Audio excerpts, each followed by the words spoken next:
Welcome to On the Record, Updates and Echoes, a podcast by the Pocahontas Record Democrat. I'm Erin Summers. This is the final show for the month of July. Thanks again to the Pocahontas County Fair Board for their sponsorship this month. I hope you checked out the fun video we posted last week about the fair, and make sure to mark your calendars for July 2027. Plan to be around to support the fair. I was gone last week, but the news didn't take a vacation. Eric headed to the Pocahontas City Council meeting where Pocahontas Community Hospital CEO James Roteman asked for the city's support in working with the DOT to get a highway entrance permit for the planned rehab center where Pocahontas Manor used to be. Sounds like it's a pretty complicated situation. The DOT has a lot of rules about where they like entrances, how many entrances they want off of a highway. It's also right where the speed limit changes. There's a lot going on there. Sounds like the city and the hospital are going to be working together on that. But pay attention to this because I think it really does affect people. We all end up with a stint in physical therapy at some point. And so being able to get in and out of there is really important. You can read the whole story in this week's Record Democrat. We've also got a feature story this week on Paul Crotty. This 96-year-old is still golfing regularly. I had a good time interviewing him, and I hope you enjoy the story about his interest in golf and his love and support for Pocahontas. Way back in February, a court story caught my eye, and I wrote about it. A woman in Lorenz had been charged with theft after she opened a box of tampons at a store in Lorenz, and she took several of them with her. That story, in turn, caught the attention of a Pocahontas area community graduate who now lives outside of Pocahontas. She read it. She emailed back and forth with me to get a little more information, and then she passed it along to a friend of hers who works for a group that provides free period products across the greater Omaha area and in some parts of Iowa. All of those connections came together and resulted in a huge donation to schools, libraries, swimming pools, and Pocahontas County Public Health. I thought it was just really cool how everything came together and how someone who grew up here really called on values and lessons she learned growing up here to say, rather than just sort of judging the situation, how can we make it better? We have that story in all three of our papers this week. Probably sometime in June, I was at a Board of Supervisors meeting when the director of Linking Families and Communities met with county officials. She was there kind of doing some restructuring and some reorganizing, but she also talked a little bit about what her organization does, supporting families of small children and providing resources to preschools and libraries in Pocahontas, Calhoun, and Webster counties. As I listened to her, I thought that would actually maybe make a good, bigger feature story. So I contacted her, got some more information, and wrote it up for this week. It was one of those stories that I could do the interview in June and save for a week after the newspaper after my week of vacation, when I'm not always here to cover everything. Seemed to work out pretty well.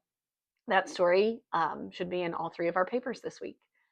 In Newell, the Historical Society is gearing up for a big set of events. First will be the open house at the Alley Mansion, where military uniforms will be the special display. Later in the afternoon, you can head to the Newell Cemetery for the annual cemetery walk. A cemetery walk, if you don't know anything about it, is where people dress up in period costume and kind of portray the person whose headstone they're standing next to. It just is a way to talk about local history and local folks who lived and died in and around Newell. Read the story and then be sure to check out the mansion and the cemetery during Watermelon Days. Their open house is Saturday, August 8th. No local sports teams were in action last week, but we did have some softball and baseball players get some more postseason honors. Lauren Hoover and Katie Ryerson were named to the Iowa Girls Coaches Association Class 2A All-Northwest District team. Their teammates, Kristen Axman and Haley Hosworth, were named to the IGCA Academic All-State Softball team this past week. Hoover was also selected to play in the IGCA All-Star Game. She was on Team Blue and played July 25th at Runnels. 4 sophomore Indian baseball players were named to the Class 2A All-Northwest District baseball team. That was announced by the Iowa High School Baseball Coaches Association last week. Blake Bunda was named a first-team All-District player at second base. Xander Small was second-team catcher. Carson Wielander was a second-team player at third base. And Adam Marsh was named a second-team outfielder for the district. Newell-Fonda, Ellie Sievers and Josie Walsh were named to the Iowa Girls Coaches Association Class 1A All-Northwest District team, while Andrew Greenfield represents the Mustangs on the second-team Class 1A All Northwest District baseball team. Up next is the Echoes part of the show. Thanks again to our July sponsor, the Pocahontas County Fair Board.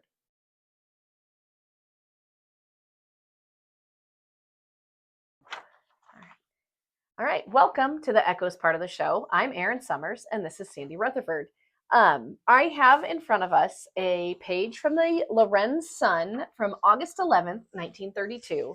And I can't tell you what I was looking for when I came across this page, but so many things jumped out at me. And it ended up just, I was like, I don't need another page. I can theme a whole episode on the random little tidbits that we found in this particular paper. I just think there's some funny ones and some interesting ones. So the first one I have is down here at the bottom, and it says, sorted chickens before stealing. Some chicken thieves who knew their business visited the home of P.W. Sorensen near Audubon County, according to Fred Hawks. The thieves, says Mr. Hawks, evidently had an eye to speedy marketing of their plunder and viewed feed costs with alarm. At any rate, Mr. Sorensen had about 800 springs, and of those, the marauders selected between 100 and 150, all of which weighed from 3.5 to 4 pounds. All the others, which weighed from 2.5 to 3 pounds, the thieves left. And chicken thieves, but we're just not indiscriminately grabbing chickens. We're getting the fat chickens that are ready to be get the ones that are worth something, right? You know? And we don't want to feed them. I don't know what feed costs for chickens were in 1932, but it was the Depression. We probably, we want some. Honestly, they're probably just going to eat them. I don't know. Process them? I don't know. I mean, if it's a Depression, you feel like stealing them to eat them is probably the way to go. But 150 at once is probably but that's a lot. So I feel like you're selling them. Yeah. So anyway, keep a handful. and I should just point out, this all kind of comes under a headline of Jarnigan's News and Comments About Iowa People and Events, originated by J.W. Jarnigan. And I have to say, I don't think we highlighted the same things. I don't think we did either, which again, this page is just chock full of these funny little tidbits. So the next one is about a toy phone that turned out to be actually kind of useful for businesses that have employees who don't want to move from room to talk to each other. So it says, miniature telephone system introduced. A toy telephone, which has turned out to be a useful article for homes and business offices, is being introduced into Chariton, Lucas County, by local telephone company. The telephone is a byproduct of the American Telephone Company, makers of telephone equipment. The outfit consists of 2 small phones, duplicates of the desk-type phone, but smaller, with 35 feet of wire. Power for the transmission is furnished by small dry cell A batteries.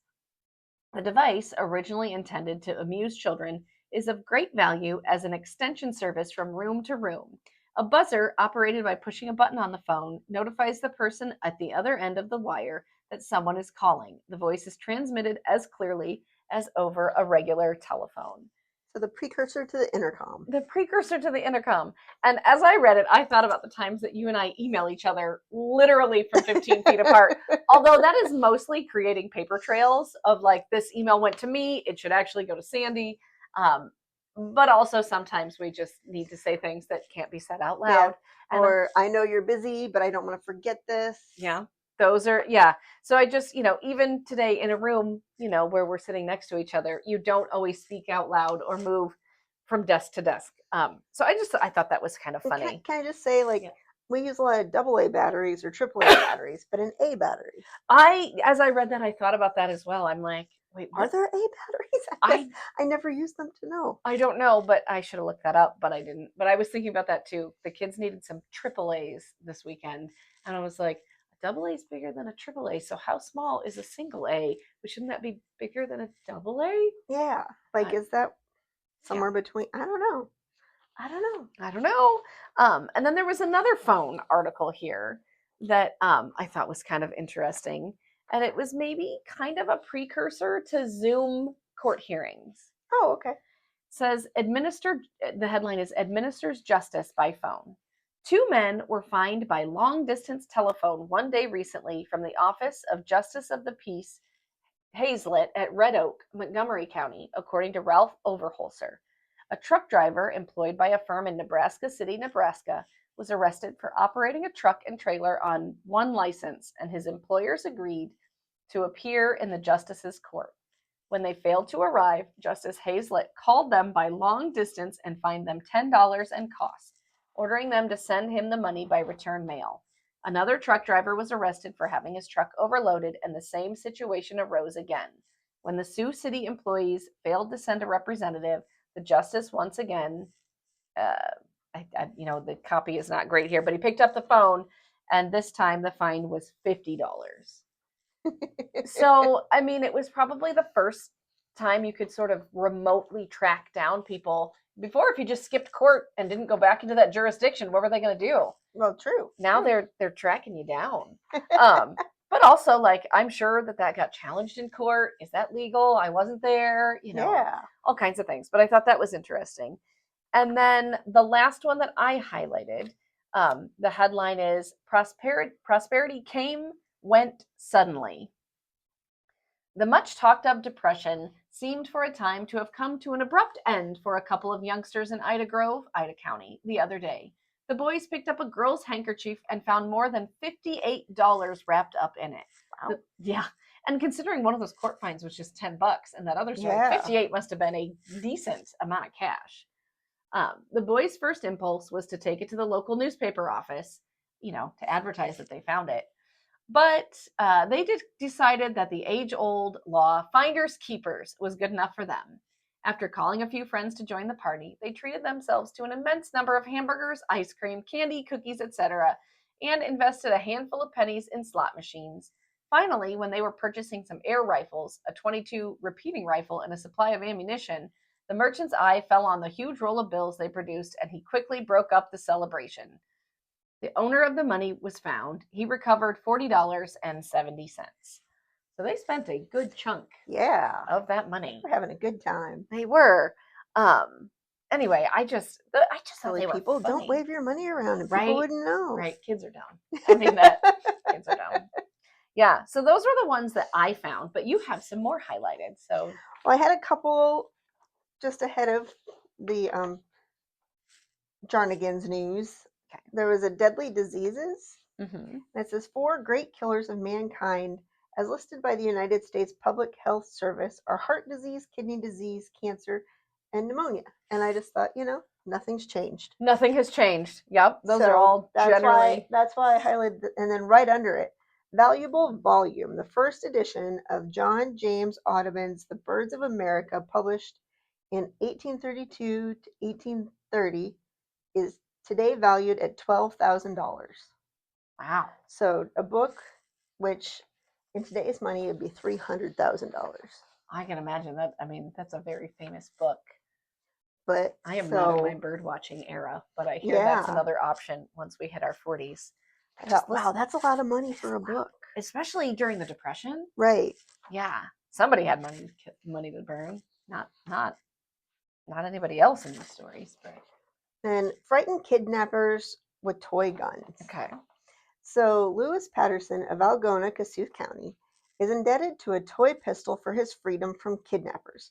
According to the story, he told authorities, kidnapped at Fort Dodge Saturday night, he got away the following Monday. So they had him for a couple of days. He says, fooling the abductors into thinking the gun a real one. Patterson and 2 others were riding in a car when the kidnappers jumped onto the running boards and halted them. The other 2 occupants of the car were ordered out, and Patterson was taken on for some distance. When a flat tire stopped the car, Patterson found the toy pistol lying in, I don't know what that word is. Me either. Tonneau? I don't know. It's French. Yeah. and with it. Now I can't read it. Yeah. With it for the kidnappers to stand by while he drove away. So he just... Was he really kidnapped? I mean, you're just driving for 2 days. I know. I'm very confused. That whole, but I mean, the toy gun. Yeah. The kidnappers evidently weren't super serious. Yeah. Yeah, that's... Because why didn't they have a gun? Yeah. Why are they kidnapping him and just driving around for 2 days? Right? That doesn't Where are make you any going? sense. So then I also highlighted a lard kettle explodes. An explosion of a kettle of lard resulted in the death of 3 members of Henry Youth's family near Dubuque, Dubuque County. Mr. Youth's mother, wife, and small daughter were killed. Wow. Youth was in another room when the kettle of lard exploded during the process of rendering, throwing the hot lard on 3 people. By the time Mr. Youth got there, the lard had set fire to their clothing. He wrapped them in blankets and extinguished the flames, but they all died later at a hospital. Oh, wow, that's Isn't that awful. sad? Yeah. And I mean, I suppose it's just something that you did at that time, Well, rendering lard and I feel like that's all something the cooking with lard. I have read about that, like one of the ways that women died, up until we had better stoves was they just caught their long skirts caught fire or their apron caught fire. Like the number of women who just died in the kitchen. Okay, and then the last one that I have is reduced 30 pounds, never felt better. Safe way to lose fat. Take the case of Miss Madeline Crawley, for instance, who lives in Little Rock, Arkansas. Just read her letter, and the letter is, I have used Crescent salts for 1 year. When I started, I weighed 140 pounds. Now I weigh 110 pounds and never felt better in my life. That's the big reason a host of men and women take Crescent, to lose weight. As the fat goes, you gain in health, skin clears, eyes grow bright. Activity replaces indolence. Take 1/2 teaspoon of Crescent in a glass of hot water every morning before breakfast. Cut down on fatty meats, potatoes, and sweets. In a jar of Crescent that costs about a trifle for 4 weeks, and get it at any drugstore in the world. But for your health's sake, demand and get Crescent salts. But cut down on fatty meats, and potatoes, sweets. and sweets. So it really doesn't have anything to do with the salt. No. And I kind of want to know what is in these salts. Like, how safe is it? How That's many people? Why I highlighted that one. Yeah. Take this salt, but actually just change your diet. Eat less food. Also, like, she would have to be very, very short for 140 pounds to really be a problem. Yeah. I mean, man. Well, I mean, yeah. Everybody was smaller. That's true. As judged by the seating in the Capitol building. And just the clothes so narrow. And the clothes at the historical Pocahontas County Historical Museum or anything. Like, they were all just a lot smaller, shorter. Anyway. Yeah, that one. And the other thing is, you read that, like, clearly that's an ad. Oh, yeah. But it's not marked as an ad. It's not marked as an ad. Yeah. But it's definitely an ad for those salts. I do kind of wish that this ad was legible. There's an ad down at the bottom, and it says, we're on our way to 4 Iowa fairs. And you can see an outline of some horses and some horse hooves, but I can't read any of the rest of it. And, as we are recording this a little bit early, so it's just about time for the Pocahontas County Fair, and I just finished up Calhoun County Fair. I would be really curious to see what that says, but it did not scan well, and in the archives it's not legible. Yeah, headed for Hawkeye Fairs is about the only thing you can get out of that headline. So anyway, that's just kind of interesting. But so there's a snapshot of things that they found interesting in 1932 in the Sun. I think whoever collected all of those little news bits from around the state was really doing all of us a service 90 some years later, because I am entertained and I learned things. So. Yeah. It was fun. It was fun to read through them all. It was fun. All right. Well, thank you so much for listening and watching, and we will be back next week. Thanks.